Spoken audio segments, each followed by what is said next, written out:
Alors, revenons sur des questions théologiques.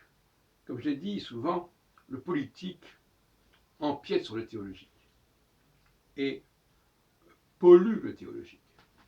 Il faut bien comprendre. Alors, c'est peut-être un peu ambitieux de se mettre à la place de Dieu, mais un théologien est bien obligé de se mettre à la place de Dieu. Dieu, ce qui l'intéresse, ce Dieu-là, parce que on va savoir ce que c'est, de quoi il s'agit. Dieu, ce qui l'intéresse, c'est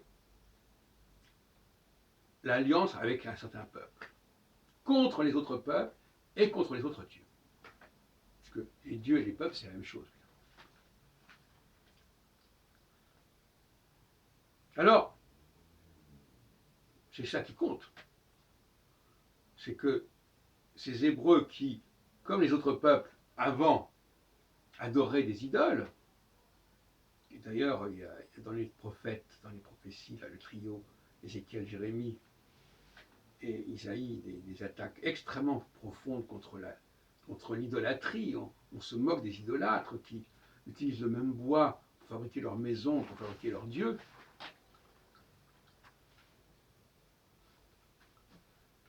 Ce Dieu-là dont je parle, lui, ce qui l'intéresse, c'est la loyauté, la fidélité. Ce n'est pas l'obéissance à ses commandements. C'est une plaisanterie, ça. Il y a plusieurs plaisanteries dans tout ça. Obéissance aux commandements, aux tables de la loi, ça ne veut rien dire. Sauf quand il est dit tu n'aimeras aucun autre Dieu, ça bien sûr, mais les commandements au sens classique du terme, c'est pas ça. Justement, on a rajouté des choses, tu ne voleras pas, etc. Ça, c'est un cadeau que, à la limite, on fait aux Hébreux en disant voilà un outil pour vous organiser. C'est un cadeau. Ça veut dire quoi un cadeau? Ça veut dire que ce n'est pas un commandement, simplement un cadeau, voilà, on vous donne cet outil, faites-en le meilleur usage. C'est tout. De la même façon, les Hébreux se sont mis dans un état de domination en Babylone. Il faut les libérer. Cyrus les libère, on va dire qu'il a été envoyé par Dieu. Pourquoi pas? Mais là encore, et que Cyrus soit appelé le Machiar, loin, très bien. Et qu'il ne soit pas hébreu, très bien. Pas plus que Moïse n'est hébreu d'ailleurs. J'en ai déjà parlé dans les précédentes vidéos. Quand dans l'Exode 3, ils sont ardents, il dit parle à ce peuple. Et Moïse qui dit que vais-je dire aux fils d'Israël? On parle pas vraiment, on n'a pas l'impression que Moïse fasse partie de ce peuple, que je suis désolé. Bon. Donc tout ça, ça veut dire quoi? Ça veut dire que nous, les Hébreux, notre obligation, c'est d'être fidèles et de rendre grâce et de faire honneur à ce Dieu. Faire honneur à ce Dieu, ça veut dire quoi? C'est tout simplement essayer de comprendre sa création, qu'est-ce qu'il a apporté au monde, comment il a organisé le monde, comment le monde fonctionne. C'est pas de répéter comme des perroquets tel et tel message. C'est de le découvrir en permanence. On est dans le domaine de la science, de l'exploration, de l'intellect. Et Dieu sait si les Juifs ne sont pas dépourvus de ce côté-là, notamment depuis plusieurs siècles. Alors, bien sûr que si en contrepartie de cette alliance, de cette adoration, de cette avoda, on peut avoir la garantie d'être sauvé de l'esclavage, on peut avoir la garantie de se retrouver dans telle et telle terre promise, pourquoi pas? Mais contrairement à ce que dit Chaim Rothenberg, dans ses conférences de ces derniers week-ends, qui ont été enregistrées, qu'on peut trouver sur le site Manitou l'Hébreu, ce n'est pas une mitzvah d'aller en Israël. Plus exactement, ça peut être une mitzvah d'aller voir ce qui se passe en Israël, d'aller passer du temps en Israël, comme les musulmans vont faire le voyage du Hajj à la Mecque. C'est pas une raison pour y rester. La plupart des choses qui sont importantes, elles sont vécues dans le moment. Quand on les perpétue, on est déjà dans le féminin, on est déjà dans la prolongation. C'est plus la même chose. Donc, si les Hébreux ne veulent pas aller en Israël, ils ne font pas insulte à ce Dieu. Puisque ça n'est pas, c'est une contrepartie qu'il leur propose. Il leur dit, si ça vous intéresse, vous pouvez faire ceci ou faire cela. Si je dis à quelqu'un,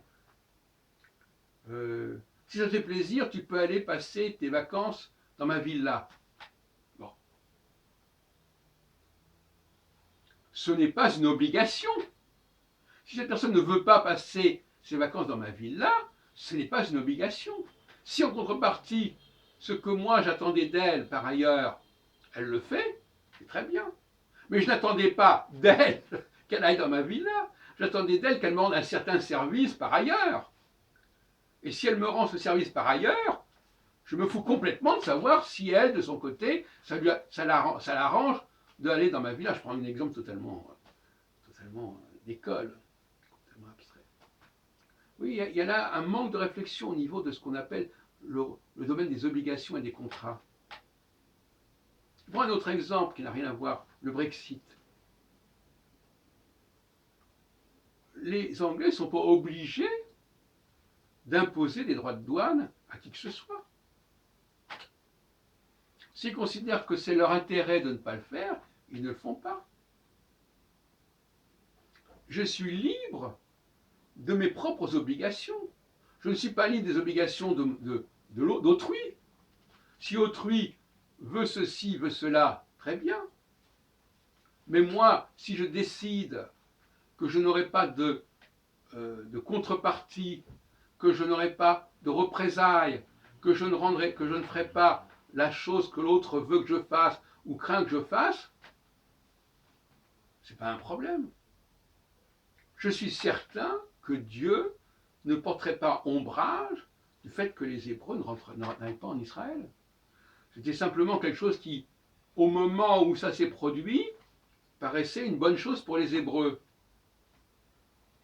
Donc, effectivement, bon, peut-être que Dieu a dit, bon, bah, effectivement, voyez-vous, bon, je vais vous ramener en Israël, je vais ramener en terre d'Israël. Mais ce n'est pas une obligation. L'obligation, elle n'est pas là. C'est même que l'obligation n'est pas de respecter les commandements. Le seul commandement qui est à respecter, c'est que tu n'adoreras pas d'autre Dieu que moi.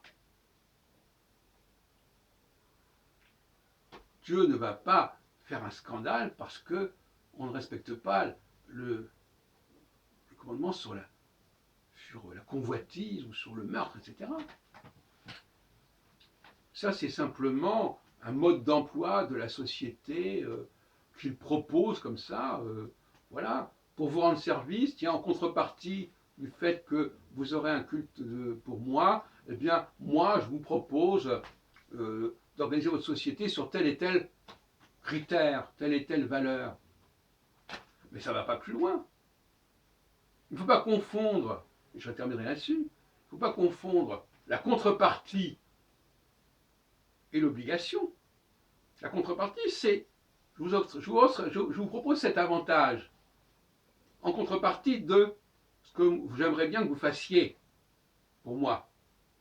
Mais ne confondons pas ce que j'aimerais bien que vous fassiez pour moi et les avantages que je vous propose. Les avantages que je vous propose, vous les acceptez, vous ne les acceptez pas, ce n'est pas mon problème. Si vous n'êtes pas motivé, si ce n'est pas nécessaire à votre motivation, tant mieux. Moi, ce qui m'intéresse, c'est que votre part du contrat, vous l'exécutiez. Maintenant, que ma part de contrat, vous n'en vouliez pas, c'est pas un problème. Vous ne voulez pas que je vous sorte d'Égypte, c'est pas un problème. Vous ne voulez pas respecter telle et telle règle de fonctionnement social, c'est pas mon problème. Du moment que moi, vous me respectez, que vous me servez, il n'y a pas de problème. C'est là qu'il y a une confusion extrêmement grave. Et il suffit de faire la philosophie du droit pour comprendre ce que je veux dire.